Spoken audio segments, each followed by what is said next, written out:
अब nucleic acids देखेंगे। Nucleic acids भी मैक्रोमोलिक्यूल्स होते हैं और किससे मिलके बनते हैं न्यूक्लिक एसिड्स? न्यूक्लियोटाइड से मिलके बनते हैं। तो किसके पॉलीमर है? न्यूक्लियोटाइड्स के।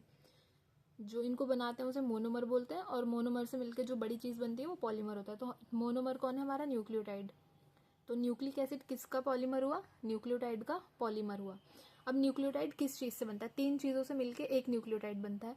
एक होता है नाइट्रोजन बेस, पेंटोज शुगर होता है, 5 कार्बन का रिंग होता है, एक होता है फोस्फेट ग्रुप। इन 3 चीज़ों से मिलकर बनता है हमारा न्यूक्लियोटाइड। इसमें भी जब फोस्फेट ग्रुप नहीं लगेगा, जब तक सिर्फ एन बेस और पेंटोज शुगर होगा तो उसको न्यूक्लियोसाइड बोलते हैं। और जब फोस्फेट भी ऐड हो जाएगा तो पूरे को बोलेंगे न्यूक्लियोटाइड। तो सबसे पहले नाइट्रोजन बेसिस देखेंगे क्या होते हैं। नाइट्रोजन बेसिस क्या होते हैं? रिंग स्ट्रक्चर होता है, हेट्रोसाइक्लिक रिंग होती है। हेट्रोसाइक्लिक का मतलब है साइकिल में अल्टरनेटिवली कार्बन भी मिलेगा और नाइट्रोजन भी। होमोसाइक्लिक का मतलब है पूरी रिंग में सिर्फ कार्बन होगा या तो या सिर्फ नाइट्रोजन, मतलब सेम मॉलिक्यूल होगा।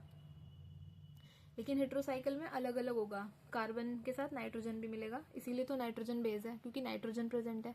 तो 2 टाइप की नाइट्रोजनस बेसिस होते हैं हमारे पास, प्योरिन्स एंड पायरिमिडीन्स। जिसका नाम बड़ा है, जिसका नाम छोटा है उसकी रिंग ज़्यादा मेंबर्स कंटेन करती है, 9 मेंबर्ड रिंग है। लेकिन जिसका नाम बड़ा है उसकी 6 मेंबर्ड रिंग है। इस पोजीशन पे नाइट्रोजन होता है। प्यूरिन्स में 4 नाइट्रोजन है 1379 पे, एंड पायरिडीन्स में 13 पे नाइट्रोजन प्रेजेंट होता है। सिर्फ 2 जगह नाइट्रोजन प्रेजेंट होता है। तो हमारे प्योरिन्स में क्या क्या आते हैं? प्योरिन्स में आते हैं हमारे adenine and guanine, AG. Adenine आता है और ग्वानिन आता है। प्योरिन कैसे होते हैं? डबल मेंबर्ड रिंग होती है इनकी। 9 मेंबर्ड रिंग थी ना, तो 2 रिंग्स होंगी। प्योरिन का नाम छोटा है लेकिन उसका स्ट्रक्चर बड़ा होगा, 2 रिंग्स मिलेंगी प्योरिन्स में हमें। लेकिन पायरिमिडीन का नाम बड़ा है बट इसकी रिंग छोटी है, इसमें एक ही रिंग मिलेगी। तो एक पायरिमिडीन कौन कौन होता है? साइटोसिन होता है, यूरासिल एंड थाइमिडीन होता है। यूरासिल सिर्फ आरएनए में मिलता है और डीएनए में साइटोसिन एंड थाइमिडीन मिलता है। तो ये साइटोसिन है। यूरासिल का नाम क्या है? 2,4-डाइऑक्सोपायरिमिडीन। फिर हमारा तीसरा पायरिमिडीन कौन होता है? थाइमीन होता है। थाइमीन का नाम याद करना है, बाकी किसी का नाम याद नहीं करना। इसका नाम है 5-मिथाइल यूरासिल। 5-मिथाइल यूरासिल क्यों है? क्योंकि इसका पूरा स्ट्रक्चर यूरासिल जैसा ही है, बस यूरासिल के 5th कार्बन पे एक मिथाइल ग्रुप आ गया, तो इसीलिए इसका नाम 5-मिथाइल यूरासिल रखा है, क्योंकि पूरा यूरासिल जैसा है, बस एक मिथाइल ग्रुप आ गया। ये हमारे यूरासिल का स्ट्रक्चर था ना पूरा, यहाँ पे ऑक्सो ग्रुप था, यहाँ पे ऑक्सो, तो यहाँ पे मिथाइल ग्रुप लग गया, तो वो बन गया हमारा थाइमीन, जिसका नाम हमने 5-मिथाइल यूरासिल, क्योंकि पूरा सेम है, बस 5 पे मिथाइल है तो वो लिख दिया, और आगे यूरासिल का नाम। बाकी किसी का नाम याद नहीं करना, बस एक उसी का नाम एनसीईआरटी में दिया थाइमीन का, वही याद करना है और उसी का स्ट्रक्चर याद करना है। सॉरी, स्ट्रक्चर एडेनिन और यूरासिल दोनों का दिया, एनसीईआरटी में नाम दे रखा है उसका, थाइमीन का। तो एडेनिन का स्ट्रक्चर पता होना चाहिए। 2 रिंग होंगी, एक हमारी 6 मेंबर्ड रिंग है, एक हमारी 3 मेंबर्ड रिंग है। 6 + 3 9 हो गए टोटल। नाइट्रोजन NH2 ग्रुप यहाँ पे लगा है, ये पता होना चाहिए। इसका नाम है 6 अमाइनो प्यूरिन। ऑल्दो नाम नहीं दिया एनसीईआरटी में, बट कोई बात नहीं, एक ही जगह अमाइनो लगा है और पूरा का पूरा प्योरिन में एडेनिन आता है, तो बस 6 अमाइनो प्यूरिन। और यूरासिल का भी डायग्राम दिया है एनसीईआरटी में। यूरासिल का सिंगल रिंग है हमारी, उसमें 2 जगह NH ग्रुप लगा होगा और 2 जगह डबल बॉन्ड O वाला ग्रुप लगा होगा alternatively, NH double bond O, NH double bond O, और एक सिंगल बॉन्ड है अंदर। ये हमारा यूरासिल है। 2-4 क्योंकि 2 जगह ऑक्सो, 2 ऑक्सो है तो डाईऑक्सो। पायरिमिडीन क्योंकि पायरिमिडीन रिंग है। तो हमारे प्योरिन 2 होते हैं, एडेनिन ग्वानिन। प्योरिन का नाम छोटा है लेकिन रिंग बड़ी है, डबल मेंबर्ड रिंग होती है इनकी, 2 रिंग्स होती हैं। जो पायरिमिडीन है, 3 पायरिमिडीन है, cytosine, uracil and thymine. Uracil RNA में मिलता है, डीएनए में नहीं मिलता। साइटोसिन एंड थाइमीन डीएनए में मिलता है। फिर हमारा फोस्फेट ग्रुप होता है। फोस्फोरिक एसिड का ये स्ट्रक्चर है। इसमें क्या है?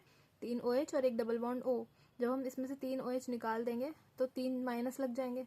3 H निकालेंगे, H+ निकलेगा, पॉजिटिव जा रहा है तो माइनस साइन बच जाएगा यहाँ पे, क्योंकि पूरा तो न्यूट्रल था ना। तो क्या बन गया हमारा? फोस्फेट। फोस्फेट का फॉर्मूला क्या होता है?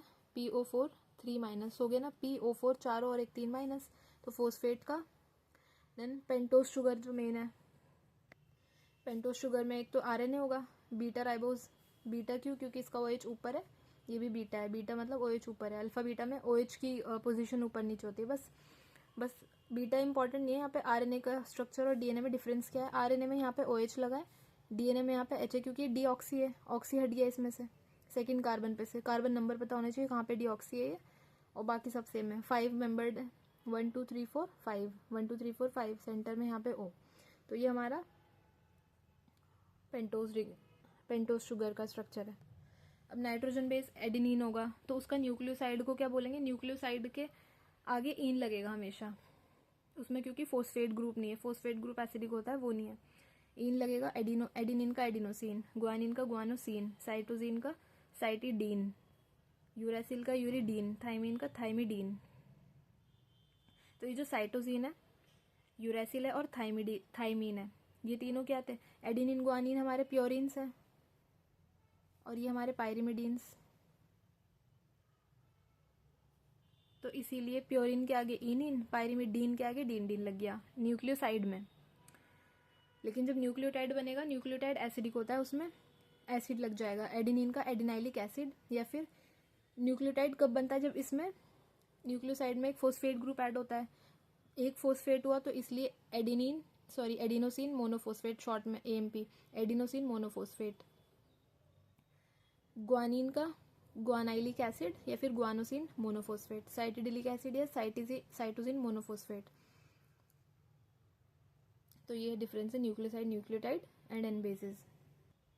तो फॉर्मेशन कैसे होती है? ये हमारा शुगर है, पेंटोज शुगर। सबसे फर्स्ट कार्बन पे एन बेस आके जुड़ता है, और वो कौन सा बॉन्ड बनता है? N glycosidic bond. जब बेस आके जुड़ता है तो एन ग्लाइकोसिडिक बॉन्ड बनता है, बॉन्ड्स के नाम पता होने चाहिए। और दूसरा हमारा, ये पूरा हमारा न्यूक्लियोटाइड है ये पूरा।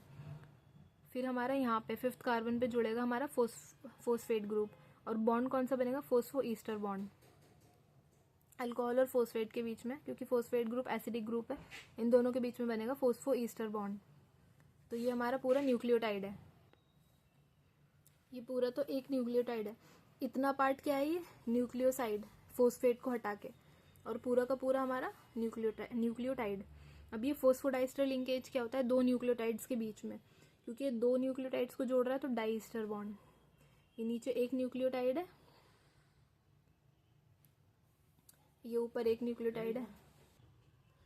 ये हमारा दूसरा न्यूक्लियोटाइड है, जिसमें इसका अपना एन बेस है, इधर इसका खुद का फोस्फेट ग्रुप है। तो इस न्यूक्लियोटाइड और इस ऊपर वाले न्यूक्लियोटाइड, इन दोनों के बीच में फोस्फोडाइस्टर लिंकेज होगा। इसके 5th कार्बन पे फोस्फेट ग्रुप लगा होगा, और इसके 3rd OH के साथ इस फोस्फेट ग्रुप का बॉन्ड बनेगा, तो इसको बोलेंगे फोस्फोडाइस्टर लिंकेज।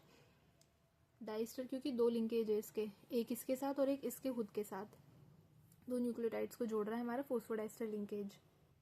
तो नाइट्रोजन बेस 1st कार्बन पे आके जुड़ता है, फोस्फेट ग्रुप 5th कार्बन पे आके जुड़ता है, और जो हमारा OH वाला एंड होता है उसको 3' एंड बोलेंगे, फोस्फेट वाले को 5' एंड बोलते हैं, और OH को, इस वाले OH को 3' एंड बोलते हैं। इसी वाले OH का दूसरे न्यूक्लियोटाइड के फोस्फेट के साथ बॉन्ड बनेगा। ये ऊपर दिख रहा है ना, 3rd कार्बन पे जो OH है उसका बॉन्ड बन रहा है इसके साथ, डाइस्टर बॉन्ड। तो ये हमारा 3' एंड होता है, और फोस्फेट वाला 5' एंड। अब न्यूक्लिक एसिड से रिलेटेड क्या क्या स्ट्रक्चर्स दिए हैं? एक तो एडेनिन का दिया है। एडेनिन एक प्यूरिन होता है, उसमें 2 NH लगे हैं, एक N है हमारा इधर, एक N इधर, एक N इधर, एक N, हमारा टोटल 5 N हो गए। तो ये हमारा एडेनिन का स्ट्रक्चर दिया है, 2 रिंग वाला है, इसलिए प्योरिन है। नाम क्या होता है इसका? 6 अमाइनो ग्रुप 6th पे लगा है, 6 अमाइनो प्योरिन। दूसरा इन्होंने यूरेसिल का स्ट्रक्चर दिया है, जो कि एक पायरिमिडीन है। तो इन दोनों में से ही पूछेंगे ये कौन सा है, क्योंकि NCERT में जो दिया है उसके बाहर से कोई डायग्राम नहीं आएगा। इसमें ये पायरिमिडीन है। पायरिमिडीन हमें कैसे पता चलेगा पायरिमिडीन है? क्योंकि सिंगल रिंग है, इसमें 2 रिंग नहीं है। प्योरिन में 2 रिंग थी, और यूरेसिल है, इसमें 2 जगह ऑक्सो ग्रुप लगा है, 2 जगह NH लगा है अल्टरनेटिवली, और एक डबल बॉन्ड है। ये हमारे नाइट्रोजन बेसिस हैं। फिर न्यूक्लियोसाइड्स है हमारे पास, एडिनिन से एडिनोसिन बन गया, ये हमारा डीऑक्सी है, ऑक्सी क्या पता, कैसे पता चलेगा कि राइबोज है डीऑक्सी राइबोज? यहाँ पे देखेंगे 2nd कार्बन पे OH है या फिर H। OH है तो मतलब ये RNA बनाएगा, ये राइबोज शुगर है। राइबोज शुगर है हमारा, उसके 1st कार्बन पे एडिनिन लगा है, तो एडिनोसिन बन गया। इधर हमारा यूरेसिल लग गया, तो यूरिडीन बन गया। फिर न्यूक्लियोटाइड बनेगा, इसी चीज़ पे इधर फॉस्फेट ग्रुप लगा देंगे 5th कार्बन पे, तो वो बन जाएगा हमारा न्यूक्लियोटाइड एडिनाइलिक एसिड या फिर एडिनोसिन मोनोफॉस्फेट। डीएनए को पहली बार किसने डिस्कवर किया था? फ्रेडरिक मिशर ने। उसने इसको नाम दिया था न्यूक्लिन। तो ये जो हमने न्यूक्लियोटाइड्स पढ़े हैं, ये न्यूक्लियोटाइड्स क्या है? डीएनए के और आरएनए के मोनोमर्स। अगर राइबो न्यूक्लियोटाइड है तो वो राइबो न्यूक्लियोटाइड्स मिलके क्या बनाएंगे? आरएनए बनाएंगे। और जो हमारे डीएनए वाले डीऑक्सीराइबो न्यूक्लियोटाइड्स हैं वो सारे मिलके क्या बना लेंगे? डीएनए बना लेंगे। तो ये हमारा न्यूक्लिक एसिड्स के बारे में था।